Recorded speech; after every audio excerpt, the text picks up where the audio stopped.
Assalamualaikum warahmatullahi wabarakatuh.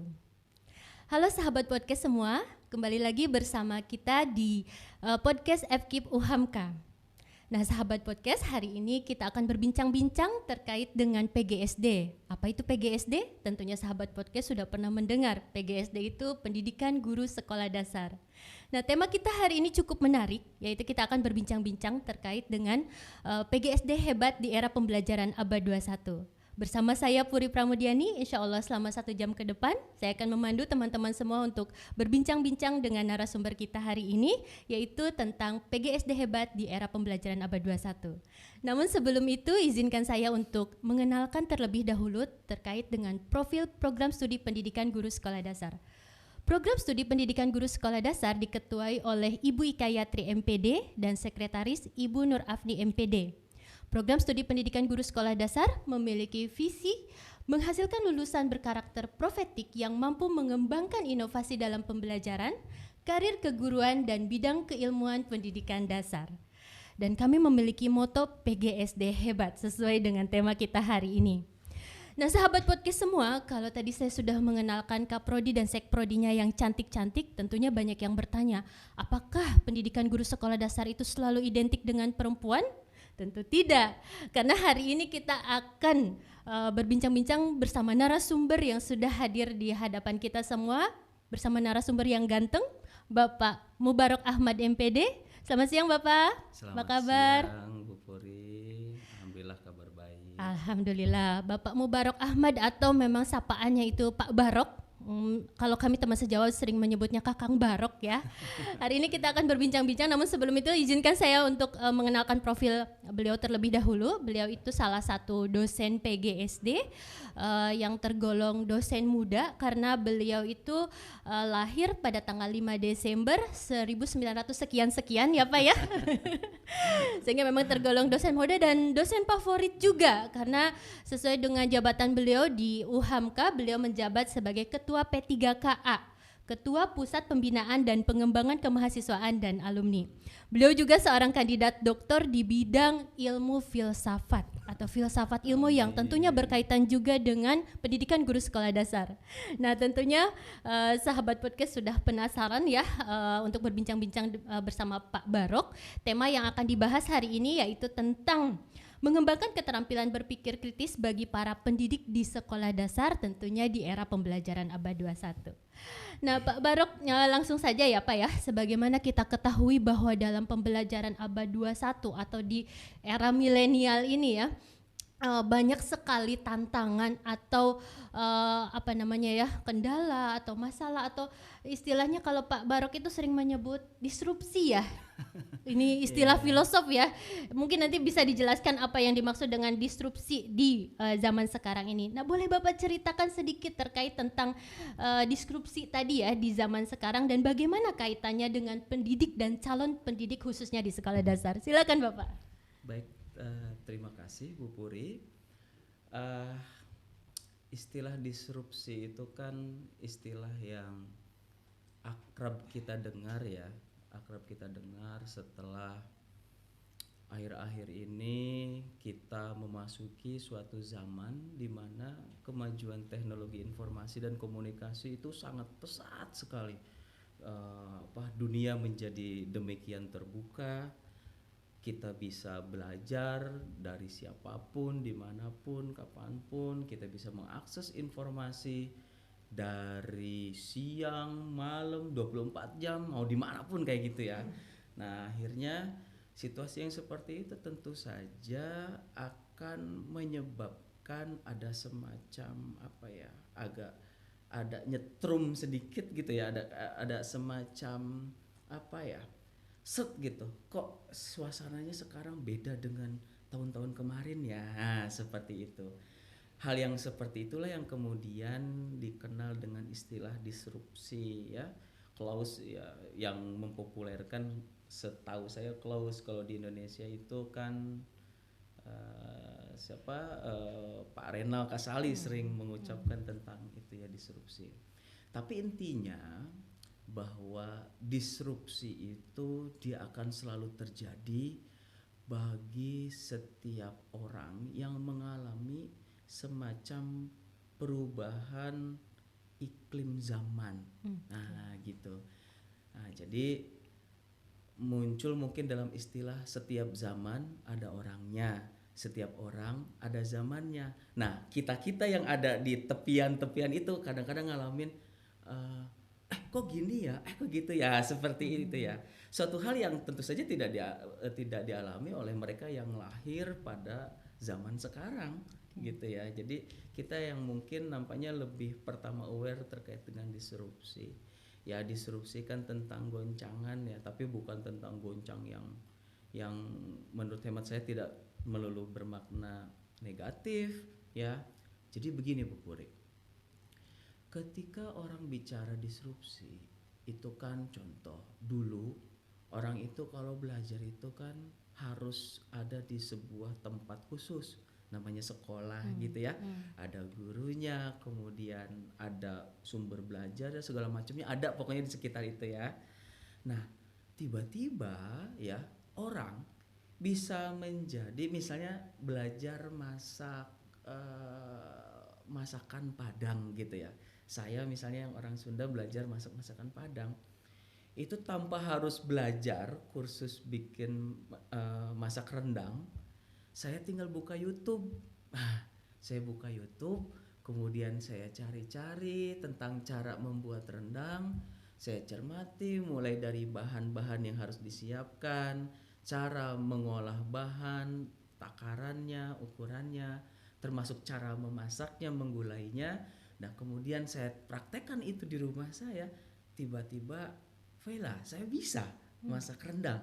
Nah, hal yang tentu saja itu akan menjadi tidak biasa bagi mereka yang awalnya nggak pernah nonton YouTube. Nah, gitu misalnya. Nah, saya pikir itulah yang kemudian bisa kita sebut disrupsi terjadi kepada mereka yang awal-awalnya tidak terbiasa mempelajari itu lewat YouTube, tiba-tiba mempelajari itu lewat YouTube. Nah, kayak gitu Bu Puri. Tapi bagi anak zaman, bagi mereka ini bukan disrupsi menurut saya.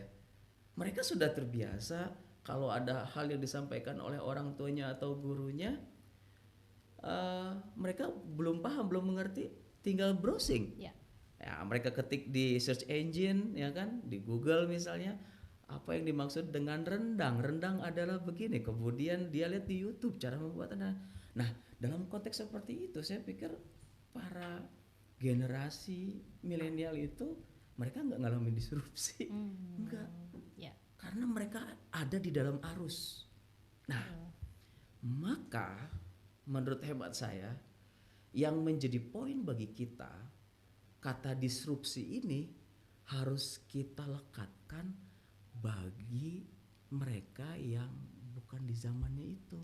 Contoh, guru yang nanti muridnya siswa-siswa yang jebolan abad 21 itu. Gurunya, orang tuanya, institusinya, sistem pendidikannya, sistem sosialnya, itulah yang kemudian harus kita cermati agar relevan dengan para anak zaman. Nah, jadi mungkin itu ya Bu Puri ya, ketika kita coba memposisikan disrupsi. Jadi disrupsi menurut hemat saya dia tidak menjadi semacam cara pandang bagi semua orang. Dia sebaiknya menjadi cara pandang kita yang sedang mencermati anak-anak zaman itu. Nah, jadi gitu Bu Puri mungkin ya. Oke, baik. Jadi intinya kita itu harus selalu siap dengan perubahan ya, Pak Barok betul, ya. Termasuk kita ini ya. Iya, apalagi kita guru ya. Kita guru, kita pendidik, gitu, orang tua juga gitu kan ya. Betul. Karena ternyata perubahan zaman itu sangat cepat sekali ya Pak ya, dari 4.0, 5.0 mungkin dalam waktu yang tidak lama juga akan lompat lagi ke 6.0 dan seterusnya. Ya memang kita harus selalu siap dengan perubahan itu ya, sahabat podcast FKIP UHAMKA semuanya. Baik, terima kasih Pak Barok. Selanjutnya ini terkait dengan tema kita hari ini ya, juga kita sering ya menyampaikan di mata kuliah, kebetulan di PGSD sendiri sering sekali kita bahas terkait dengan keterampilan yang perlu dikuasai di era pembelajaran abad 21 ini, baik oleh pendidik maupun oleh calon pendidik yang nanti tentunya akan berdampak kepada siswanya. Nah, mungkin boleh dideskripsikan Pak Barok keterampilan apa saja yang harus dikuasai di era pembelajaran abad 21 ini. Silakan Pak Barok. Iya. Baik Bu Puri, banyak loh keterampilan yang harus dikuasai ya. Tapi memang kalau kita bicara tangan ini, dia bisa memegang semua. Tapi kalau semua bisa dipegang oleh tangan, maka ini bukan tangan namanya gitu ya. Oke. Jadi tentu saja kita harus membuat limitasi ya, pembatasan apa yang bisa dan penting untuk diraih oleh tangan. Begitupun kita bicara tentang keterampilan di abad ke-21. Kalau kita lihat perubahan zamannya, rasa-rasanya kita pengen bisa semuanya Ya. gitu ya. Tapi kan bisa semuanya berarti tidak bisa semua kan Ya. gitu ya. Maka yang paling penting ya yang harus kita kuasai pertama itu adalah bagaimana kita bisa menghubungkan diri kita dengan orang lain lewat apa yang menjadi ciri khas zaman ini, yaitu teknologi informasi dan komunikasi itu. Nah, jadi pertama tentu saja harus melek teknologi, itu keterampilan pertama. Keterampilan kedua, ketika sudah melek teknologi, khususnya di dalam teknologi informasi yang tren saat ini, maka menjadi syarat mutlak adalah keterampilan berkomunikasinya. Ya. Menguasai teknologi informasi tapi tidak menguasai komunikasinya, maka menjadi sesuatu yang kontraproduktif. Ya. Nah, maka keterampilan berkomunikasi juga menjadi penting. Nah, keterampilan teknologi kemudian komunikasi itu semuanya untuk apa sih, ya kan? Nah, untuk kita bisa hidup relevan pada masa itu. Nah, relevan itu apa? Relevan itu terkait pertama, ketika kita secara sosial kita bisa diterima, itu namanya relevan kan ya? Ketika kita punya cita-cita, kita punya harapan, maka kemampuan kita, kompetensi kita ternyata relevan dengan cita-cita kita. Nah, gitu. Jadi kata kuncinya relevan itu. Ketika saya ingin mengembangkan suatu usaha, ingin mengembangkan bisnis, maka sumber daya yang ada di saya itu relevan ke arah bisnis itu. Kata kuncinya akhirnya menjadi relevan dengan zaman. Ya. Nah, jadi teknologi, komunikasi, dan relevansi menjadi poin penting, Bu. Untuk kita siapkan menghadapi era revolusi industri 5.0 dan betul ya, dan era society 5.0 itu. Baik, Ya. jadi tadi dalam menghadapi perubahan itu selain kita harus siap, harus mampu menyesuaikan tadi ya, beradaptasi. Dan tadi Pak Barok menyebutkan bahwa zaman sekarang ini kita tidak bisa terlepas dari yang namanya teknologi. Ya, Bangun betul, tidur saja betul. yang kita lihat langsung HP gitu ya, minimal lihat alarm berbunyi gitu kan ya, lihat pesan masuk gitu. Jadi memang tidak bisa dipisahkan sekarang itu dengan teknologi.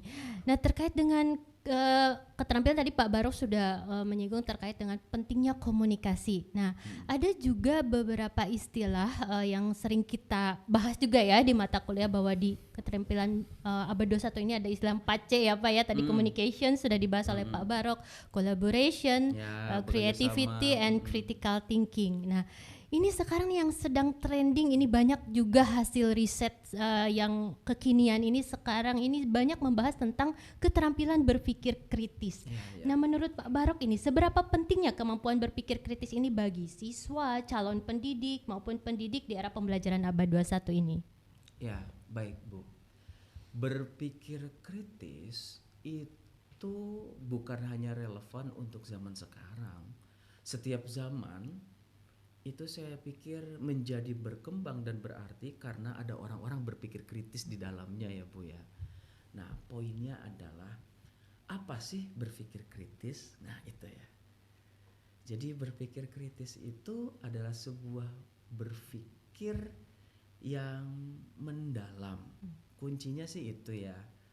Jadi berpikir mendalam itu adalah sebuah lawan kata dari sebuah tindakan berpikir yang hanya di permukaan saja. Jadi karena pikiran di permukaan kan bisa saja dia bias persepsi, bias asumsi, bahkan saja itu hanya prejudice, prasangka gitu ya. Itu yang permukaan. Berpikir mendalam adalah bagaimana kita membersihkan itu semua ya, sehingga kita bisa mendapatkan poin penting dan paling murni ya dari pikiran itu sendiri. Nah, maka berpikir kritis pada zaman sekarang ini diperlukan dalam konteks tadi.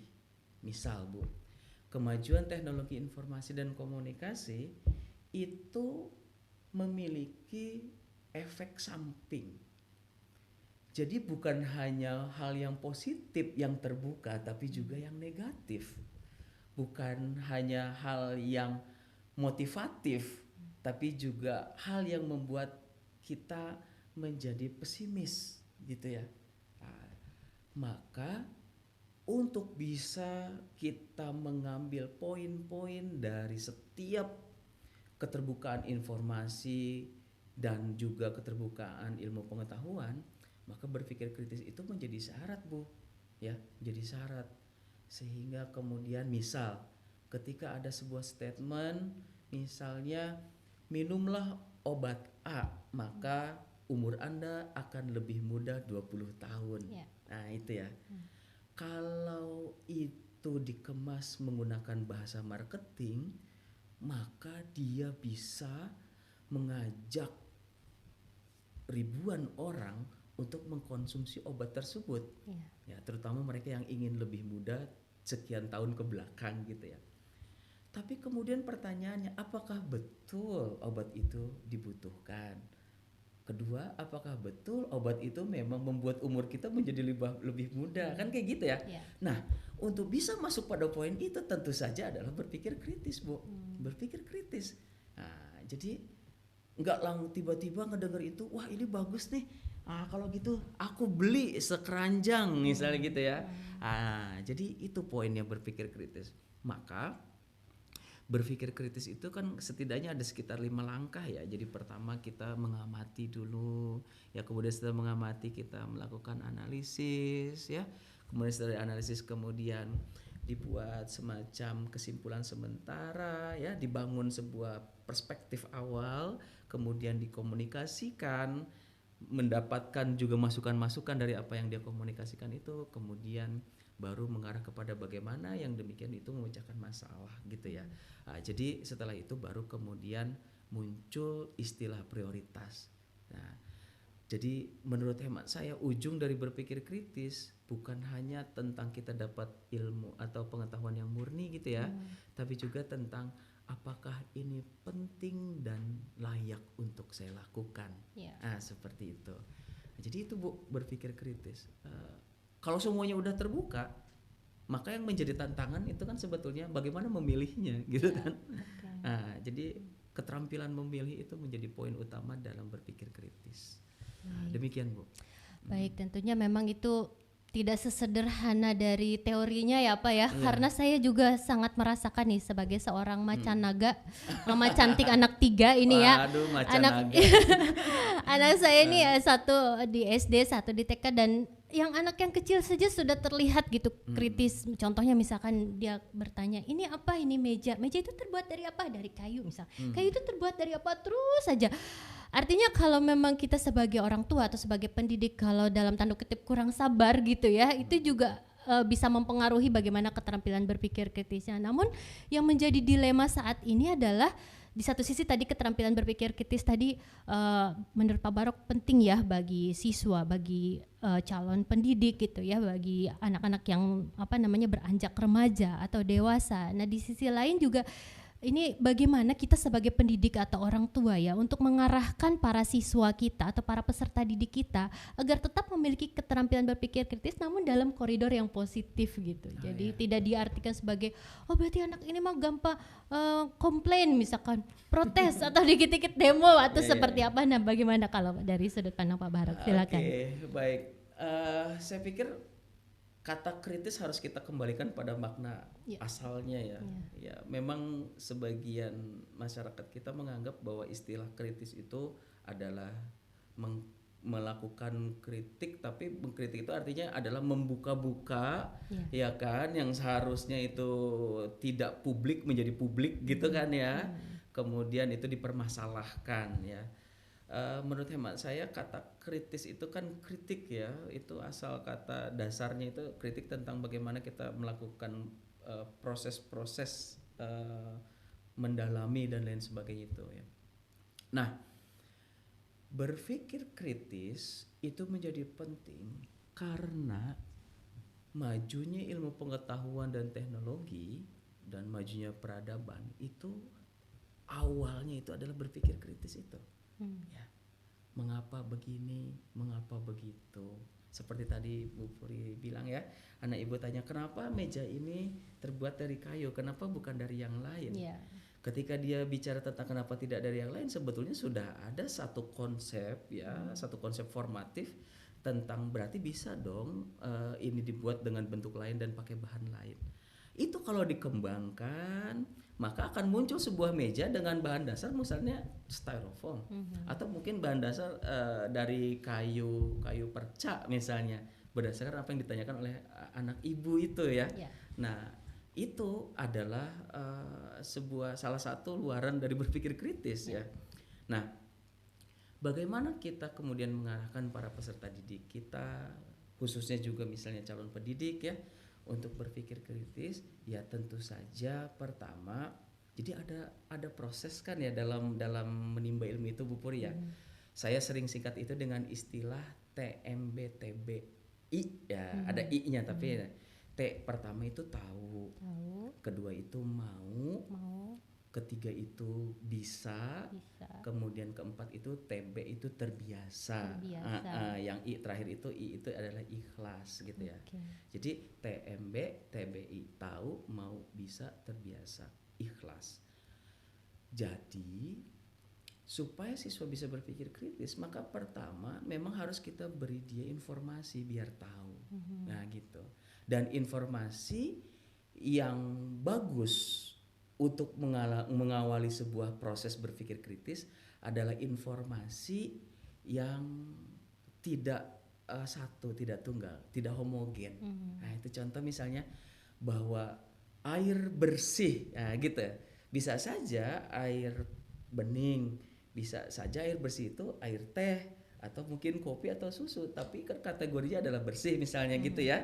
Nah, itu bicara tentang air bersih atau yang lain sebagainya.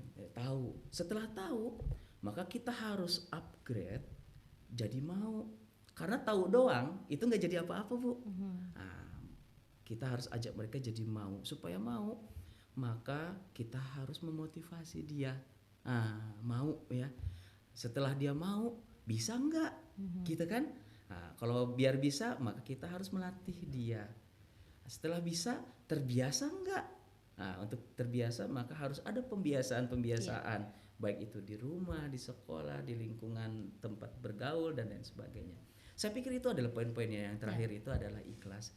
Tapi saya pikir kalau ikhlas itu adalah sesuatu yang kalau diomongin jadi nggak ikhlas, jadi biarin aja jangan diomongin ya.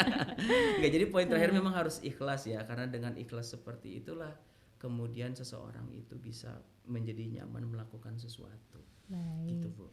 Itulah sebabnya tadi kata Pak Barok supaya kita bisa menanamkan atau mengajak peserta didik untuk terlatih keterampilan berpikir kritisnya, maka peranan pendidik dan calon pendidik juga di sini sangat penting ya untuk penguasaan keterampilan berpikir kritis itu tadi ya. Itulah sebabnya kenapa di prodi kita di PGSD beberapa mata kuliah bahkan mungkin dikatakan hampir semua, karena di PGSD ini kan pembelajaran ya terkait ke-SD-an gitu ya. Banyak sekali kita mengulas tentang keterampilan-keterampilan di pembelajaran abad 21 ini. Aduh sahabat podcast, menarik sekali ya kalau berbincang-bincang dengan Pak Filosof ini ya. Harus senantiasa fokus ini ya. Menarik sekali. Nah ini sebagai seorang filosof ini, karena tadi juga bahasanya bukan sangat filosof, menarik. Bu. Apa itu ya? Saya guru. Tapi menarik memang ya, tadi banyak istilah-istilah baru, termasuk tadi singkatan-singkatan juga yang memang beliau ini sangat inovatif kalau dalam hal itu. Saya sering menyebutnya filsuf muda ya. Nah sebagai filsuf tentunya Pak Barok ini sangat hatam ya dengan pesan ayahanda kita, ayahanda Buya Hamka, yang mana yang saya ingat ada satu pesan yang jangan takut akan kegagalan, karena orang yang tidak pernah gagal itu hanya orang yang tidak pernah melangkah itu ya, yang tidak tahu artinya bagaimana mengambil pelajaran dari sebuah kegagalan. Mungkin bisa diceritakan itu ya pesan dari Ayahanda Buya Hamka ini. Silakan Pak Barok. Baik, jadi itu adalah sebuah quotes ya dari Buya Hamka. Jadi jangan takut jatuh, karena hanya orang yang belum pernah atau tidak pernah manjat lah yang tidak pernah jatuh gitu ya. Jangan pernah gagal gitu ya. Jangan pernah takut gagal ya, karena hanya orang yang tidak pernah mencobalah yang tidak pernah gagal. Jadi poinnya Buya Hamka itu sebetulnya mau mengatakan kepada kita bahwa coba aja gitu, berproses aja, karena seseorang itu justru dia akan mendapatkan poin itu dalam mencoba dan berprosesnya itu. Jadi ada sebuah ungkapan menarik, orang bijak itu mengatakan, berbahagialah para pecinta ilmu. Kalau dia gagal, dia dapat pelajaran. Kalau dia berhasil, maka dia bertambah ilmunya. Kalau tidak ada yang memperhatikan, tidak ada yang mengapresiasi, ya, maka dia tidak terlalu peduli dengan itu, karena apresiasi itu justru lahir dari apa yang dia ciptakan, apa yang dia buat dari ilmunya itu. Kemudian yang paling penting dari seorang pecinta ilmu adalah apapun itu akan membuat dia semakin bersyukur kepada Allah, dan bersyukur akan membuat hati dia menjadi tenang dan tentram. Tenang dan tentram akan membuat dia ringan dalam melangkah. Jadi seperti itu, Bu. Jadi quotes dari Buya Hamka itu poinnya adalah udah jalan aja, jalanin aja gitu. Baik, jadi kalau ada istilah dulu kita ketahui pengalaman adalah guru terbaik, maka jadikan kegagalan itu sebagai pengalaman terbaik ya. Karena orang yang tadi tidak pernah gagal justru tidak pernah belajar gitu ya, dari pernah mencoba malah. Tidak pernah mencoba ya. Gitu. Baik, jadi ini pesan untuk sahabat juga semuanya yang mungkin di sini juga banyak kaum milenial gitu ya. Jadi kita tidak ada salahnya mencoba gitu ya. Mencoba apalagi di era teknologi tadi yang penuh dengan tantangan gitu, mencoba sesuatu hal yang baru itu malah akan memunculkan keterampilan-keterampilan baru yang tentunya tadi berkaitan dengan komunikasi dan keterampilan berpikir kritis ya. Begitu ya Pak Barok ya. Betul. Baik, ya, ini terakhir nih Pak Barok ya.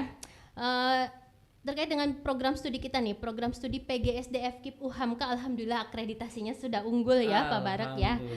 Nah, sebagai seorang kader dan juga dosen di PGSD FKIP UHAMKA, mungkin Pak Barok memiliki pesan untuk masyarakat, khususnya adik-adik calon Hamka muda ini ya, yang merupakan pesannya itu mungkin bisa menyampaikan bahwa memilih PGSD FKIP UHAMKA merupakan pilihan yang tepat, insya Allah untuk menghasilkan generasi unggul. Nah, gimana Pak Barok, silakan.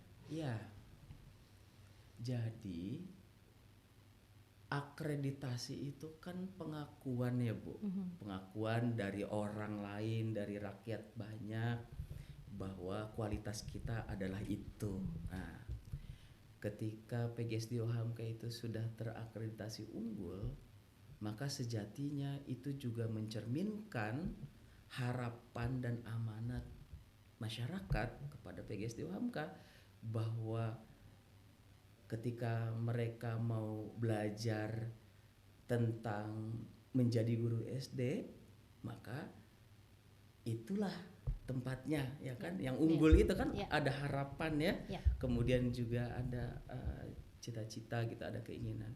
Nah, oleh karena itu maka PGSD UHAMKA yang sudah terakreditasi unggul ini saya pikir sudah siap, bahkan bukan lagi sudah siap, ini sudah ongoing Bu, sudah melangkah bagaimana membersamai keunggulan-keunggulan itu ya.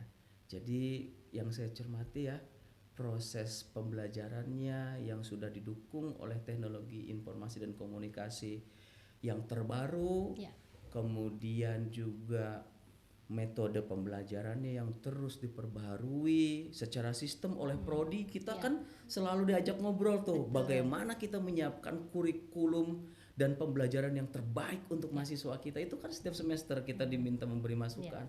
Saya pikir itu adalah sebuah quality control dari kita ya, dari prodi. kemudian juga dosen-dosennya yang kualifikasi akademiknya luar biasa. Mereka adalah lulusan-lulusan yang terbaik ya, baik dari dalam maupun dari luar negeri. Kemudian juga disiplin riset dan fokus keilmuannya yang juga sangat mendukung apa yang diperlukan bagi para guru di sekolah dasar. Saya pikir itu semuanya menjadi poin penting yang akan memberikan sentuhan pembelajaran yang luar biasa bagi mereka yang mau belajar di PGSD UHAMKA. Saya pikir itu, Bu. Ini adalah sebuah